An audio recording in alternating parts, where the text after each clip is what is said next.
This is what happens when you say shoot 'em up is a classic. They attack your computer.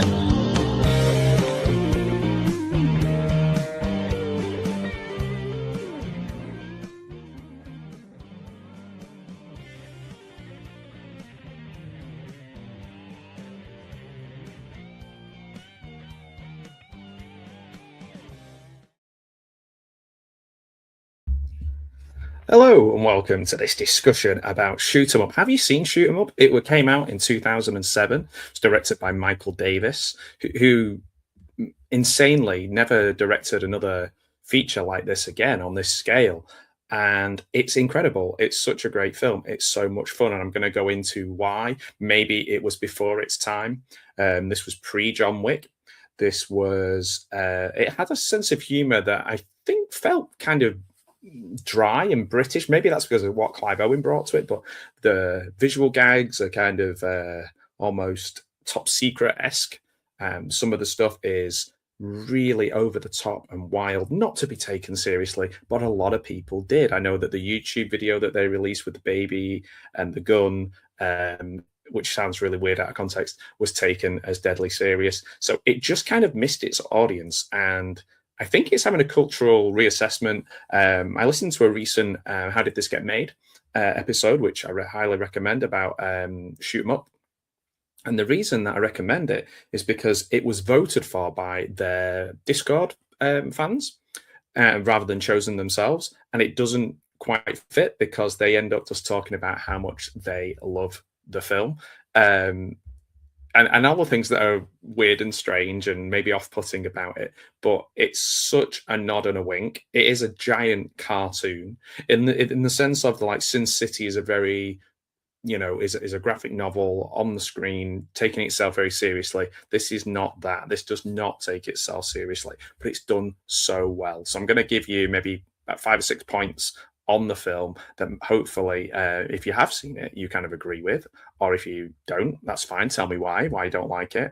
And I will just kind of give you a little bit of background about it. I'm hoping I've reached out to Michael Davis to talk to him about it. I'd love to talk to him about this. I think it deserves cultural reassessment. Certainly it predates John Wick, like I said, but it's very different to John Wick, but there's definitely some elements that are similar. It's certainly not story heavy, but the set pieces are amazing. The creativity that have gone into it, the humor, and Clive Owen is just incredible. So let's start off with, Mr. Smith is basically like a silent cartoon character. He wanders into chaos and he outsmarts everyone. And that's so funny. He appears, he fixes the situation, and then he leaves. The carrot is emblematic throughout the film. He eats carrots like Bugs Bunny, ain't I a stinker? And at first it's visual, it becomes a weapon, it's used so creatively. There's a lot of stuff that happens in it that are kind of shocking, or like not shocking in a kind of like, whoa, I've not seen that before. And I'd rather that than be bored. And this is definitely not a film you will watch and be bored by. So literally he uses it as a weapon, which I don't think I've seen in anything else. It's absurd.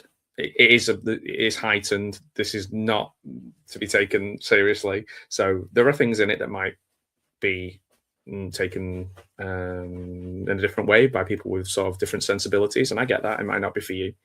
It is deliberate. It's got cartoon logic. So from the opening scene, he's sat there and he is not interested in getting involved in this. He just gets dragged into it, and he just kind of turns up, and he has to fight. He gets this baby, he finds this baby, and then for some reason, he has to find somebody who is lactating because formula doesn't exist, and to look after the baby for him. And he has this connection with Monica Bellucci's character, and we'll talk about that a bit more. It's live action cartoon escalation. Things just get worse and worse and worse. It is kill the rabbit. The one-liners I think are great. Eat your vegetables, and he goes, I hate a fair fight, and you're going to hell. And he's like, I've been there before. It's overrated. It just is very cool. And Clive Owen pulls this off because he's deadly serious when he's saying it. He says it in such a great kind of dry way. Oh my word! I wish he'd have been Bond. Even now, I know we've had a kind of older Bond with with quite a few of them, but particularly with Daniel Craig kind of finishing off his thing. It's a shame we've not got a kind of old man Logan Bond with Clive Owen playing it. You know, he's in his 60s now, but he would be so good. He'd be so good. Who would be your Bond? I like Dan Stevens. He did the audiobook of Casino Royale, which was really good. He did the female voices, which is quite funny as well. But and Dev Patel, I quite like the idea of him. But anyway, it's very, very dry. The jokes are just tossed away. They're not held on. They're not like, ain't that funny? Ha ha ha. They're not like cheesy jokes. They're like funny and dry and silly. The villain is played by Paul Giamatti, and Paul Giamatti is like a middle manager-esque kind of villain. He's working for someone very high up in the chain, but he answers to his wife on the phone constantly, so he's doing these horrific, horrible things, and he's a horrible character. He's horrible, sleazy, the way he looks and the way he acts. And I believe that he had to move it. He had to do, like, I think, was this around the time of another film that he did that was very popular? I think I heard that he did, and he had to keep the look because he was still filming this, and people were like, whoa, it looks really strange. Anyway, he's really pathetic, and he gets angry about the stuff like people not doing their jobs properly, which is really funny. He lectures the henchmen. Oh, by the way, if you watch my channel, you know that I hate any kind of even mild threat to animals, dogs in particular. So there's a bit in this film, Giamatti sends in this dog to sniff them out and find them. And Monica Bellucci goes, shoot the dog. And Clive Owen goes, no. She goes, why? Why not? And he goes, I like dogs. And I'm like, okay, as long as nothing bad happens to this dog in this film, I'm involved. I'm in. I'm all in. And nothing bad happens. It's great. It's amazing. Anyway, that's not the whole reason I liked it. Speaking of that chemistry with between the leads, so Clive Owen's calm hero works really well because of the ridiculousness of Paul Giamatti's character. But there's also Donna, I think she's called Quintano. She is the permanently lactating sex worker who has an amazing chemistry with Clive Owen in this. The scene where they're becoming intimate is so well done and so over the top and silly and crazy. But he treats everything like an inconvenience, and she calls him out on a lot of his stuff as well. She calls him out on the idea of him being this like kind of square-jawed hero. She kind of calls him out on his failings and his, the way, and it's like, it's quite nice to see their failings and little minutiae of their characters just as they interact. It doesn't get hit over the head. We don't need to know everything about his backstory. Why? Like these days, we need to know motivation for every single character. This proves that you don't. It makes you don't need that. This is a fun film. It's just crazy and wild, and it doesn't. We don't need to know like what happened to him when he was 5. So, he minds his own business is what he does for a living, basically, and the sex scene shootout is so well made, so good. It is literally like bang, kiss, bang, reload, bang, and yeah, it's so ridiculous. It isn't sleazy, it's funny, and that's really cleverly done. I think that's quite difficult. The ice rink stuff, the airplane stuff, these are things that physics tell us can't happen. It doesn't matter. It's a movie. It's so great, so good. Just thinking back about it, I want to watch it again. The machinery, the environment is used like traps. The way he thinks about how to use the guns, I've not seen in any other film. I can only really compare it to the creativity of like seeing The Matrix for the first time, but that's more special effects wise, and other stuff like wire work and things like that, or maybe like a John Woo film. But it's The Night Comes for Us. That's another one, but that's a very serious one with like a lot more injury detail. But there's injury detail in this, but it's like he just walks it off, or he still has he just works around it. It's just a constraint for how he fights and making his fighting different. The physics are impossible and the injuries are impossible to live through, but he's fine. So the environment is kind of like traps. It's like a cartoon chase sequence. It's like a Tom and Jerry kind of feeling. And if you break it down, it is literally Smith arrives, the villains attack, he defeats them with a creative gag or something, then he moves on. It's like little episodes. It's great. It's more made for 2026 than it is for coming up to coming up to 20 years ago, 19 years ago. So people really love the stylized action in John Wick, and I don't think that was a thing that people were really not in the mainstream anyway. Definitely, if they'd watched sort of Asian films, they would have seen that. But Shoot 'em Up did this before. It was creative choreography, absurd action, logic. The villains are over the top and crazy, pantomime-esque. I think it was just ahead of its time. I know that's a real cliche to say, but it really is. Clive Owen's so good. Like, I just think, I mean, maybe him doing Children of Men and this, people maybe conflated the two, and if they like one, they thought the other would be the same, and they're very, very different. One's more po-faced and one's more silly. He plays this character dry, and not everyone's going to go for that. Not, people maybe want a wisecracking hero who is like waka waka, like a Deadpool kind of waka waka waka character.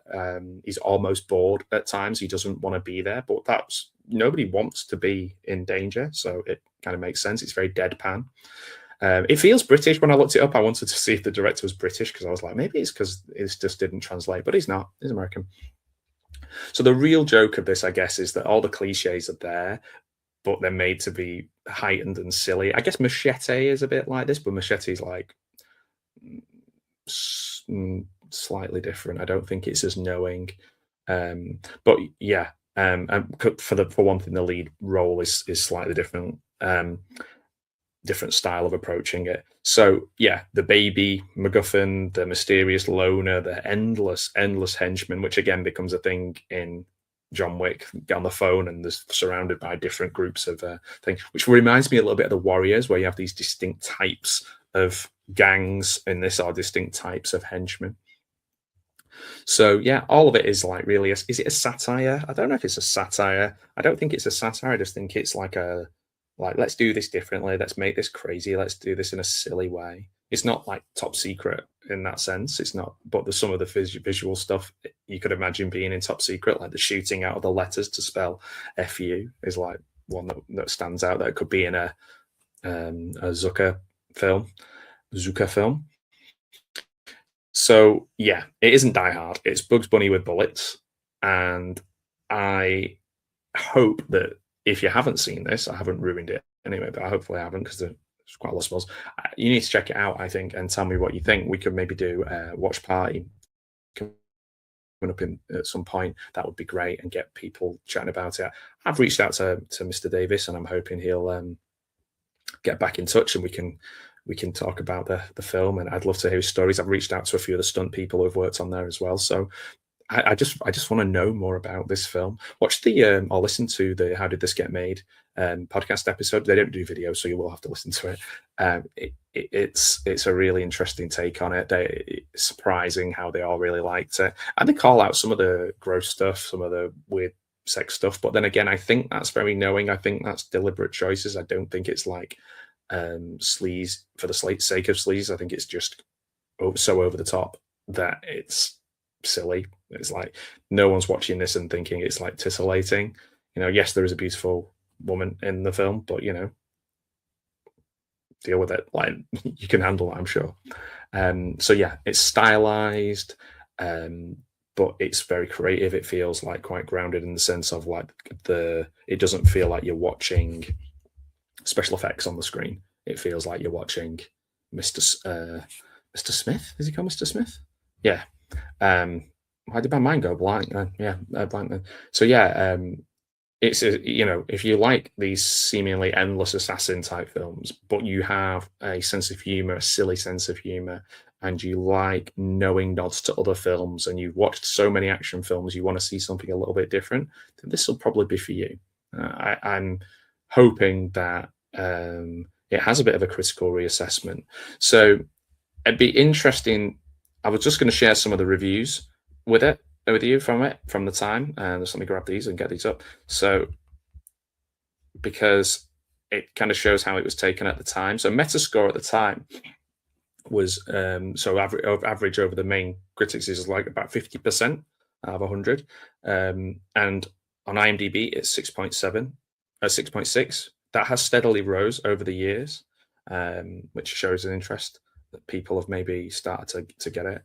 A lot of people, the main thing that people use, like Entertainment Weekly, is like pulpy, violent excess. They gave it the highest one I could find, 83 out of 100, into slightly more excessive excess. It's silly scuzzball joy. So they kind of got the tone. The Hollywood Reporter liked it.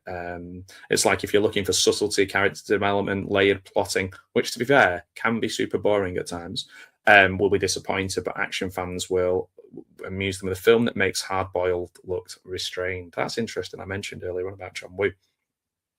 Village Voice said extremely violent, guilty pleasure. 75, this wet dream for action. Rolling Stone said wet dream for action junkies, leaves out logic and motivation, all the boring stuff. They gave it 75. The AV Club gave it 67, kind of a little bit above middle.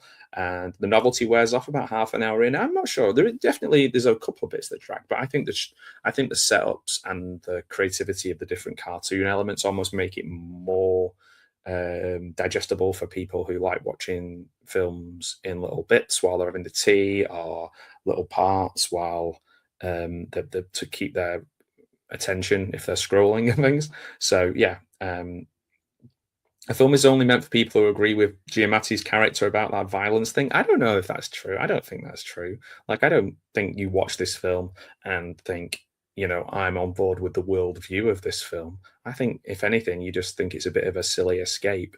Like, it doesn't take itself seriously. It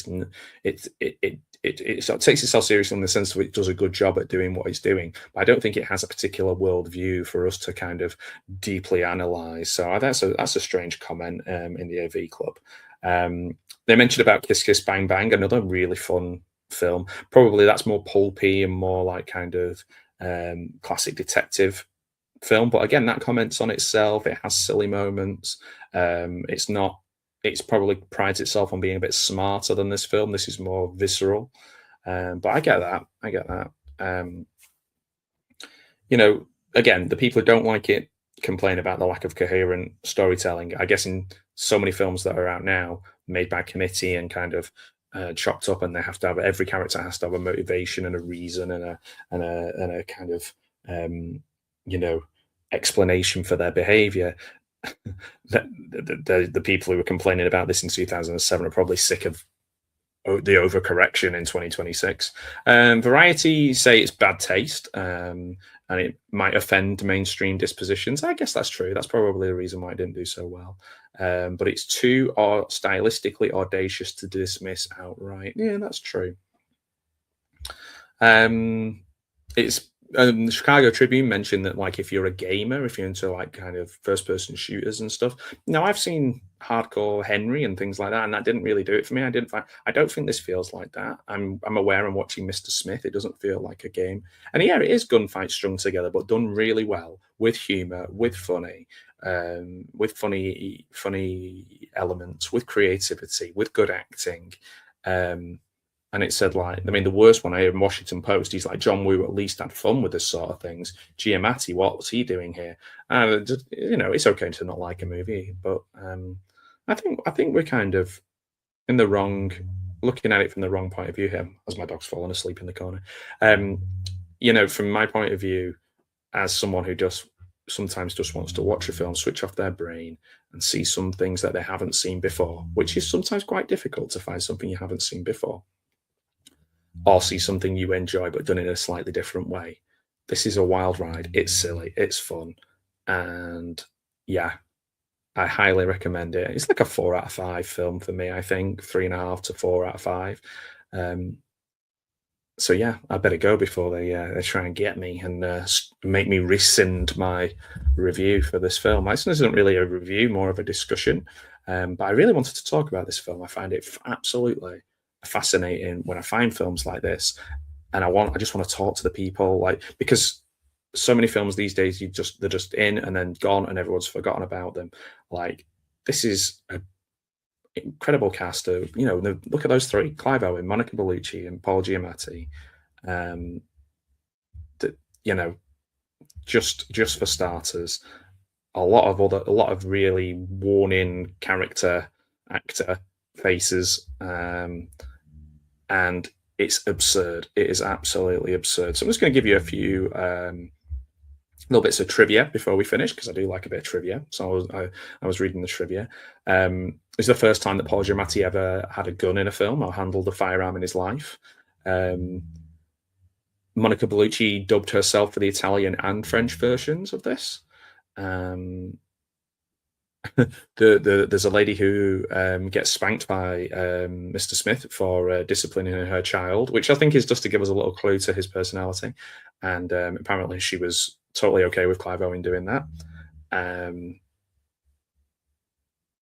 So yeah, there's a few things here that are kind of, you know, I don't think it's an NRA advert or anything like that. It's just over the top, silly fun. Nobody would watch this and think this is how guns work and what people do with them.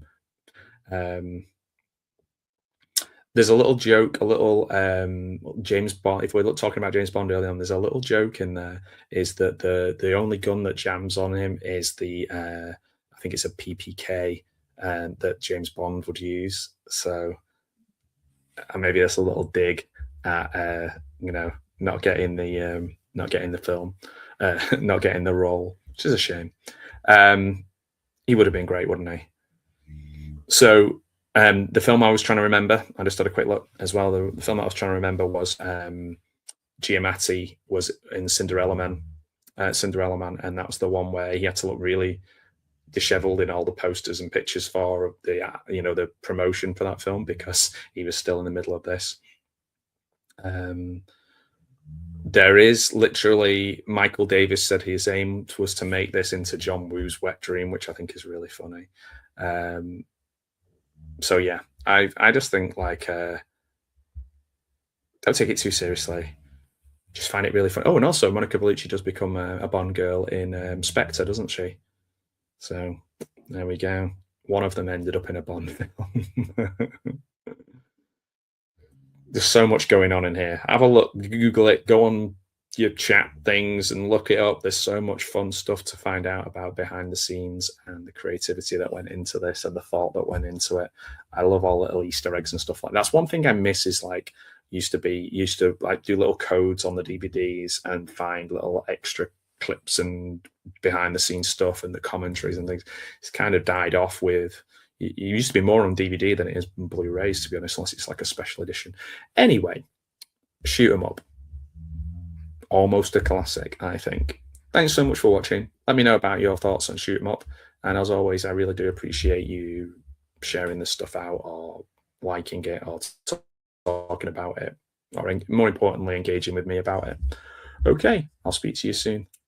And take care of yourself. It's got to be careful. Don't go talking about this film too loudly, else they'll try and shut you down like they did with me.